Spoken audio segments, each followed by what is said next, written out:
আজকে আমরা কোনো প্রতিশ্রুতি মানছি না। শিলচর শহরের বেহাল সড়ক সংস্কারের দাবিতে ফির স্থানীয়দের সড়ক অবরোধ। প্রতিশ্রুতি নয়, প্রতিকার চাই, স্লোগানে মুখরিত আকাশ বাতাস। সোমবার শিলচর পাবলিক স্কুল রোড এলাকায় সড়ক অবরোধ করে প্রতিবাদ সাব্যস্ত করে স্থানীয়রা। সংবাদ মাধ্যমের সাথে কথা বলতে গিয়ে প্রতিবাদকারীরা জানান, দীর্ঘদিন ধরেই সড়কের বেহাল অবস্থা। নিত্যযাত্রীদের প্রাণের ঝুঁকি নিয়ে চলাফেরা করতে হয়।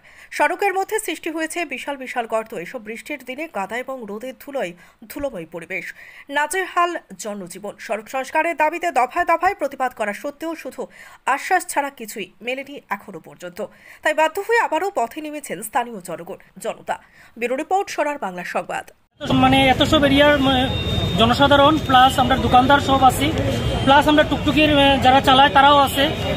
আমরা আজকে বিগত আজকে 1 বছর হইব না, 1 বছর যাবৎ, 1 বছরের বেশি হইব আমরা হসপিটাল রোডের রাস্তা দিয়ে না, পুরা শিলচর শহরের রাস্তার ঘাটের অবস্থা খুব খারাপ। কিন্তু আমরা হসপিটাল রোডের লেগে আজকে প্রতিবাদ করছি। এখানে পেশেন্ট লইয়া আইলে পরে যদি পেশেন্টের একটা কিছু হয়, এটার দায়িত্ব কে নিব? আজকে কালকে 4টে টুকটুকি 2টা বাইক অ্যাক্সিডেন্ট হয়েছে, কালকে একজনের পাও ভাঙছে কালকে। আর সরকারে তো কর পূজার আগে ঠিক করব। পূজার আগে যদি আমার প্রাণ যায় গিয়া, এটার দায়ভার কে নিব? আমরা জনসাধারণটা এটা কইতে লাগবো আজকে।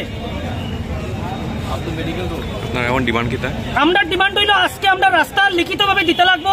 আজকে রাত্রের ভিতরে আমরা রাস্তা পিস লাগে, নাইলে আমরা রাস্তা ছাড়তাম না। আজকে কত সময় আটকাইবা? আমরা আজকে যত সময় পর্যন্ত আমরা এমএলএ এমপি আমরা আইতো নাই, আমরা রাস্তা ছাড়তাম না। আজকে আমরা ডিসিএ লিখিত দিতে লাগবো আজকে যে আজকে আমরা পিস হইতেই লাগবো রাস্তা। আমরা কোনো মাটি ভরাট হইতো না, কোনো পাথর দিয়ে হইতো না। আজকে আমি কোনো দল না, কোনো সংগঠন না, আমরা এজ এ পাবলিক আজকে আমরা ভুক্তভোগী দাদা। আমরা আপ টু মেডিকেল পর্যন্ত আমরা ভুক্তভোগী।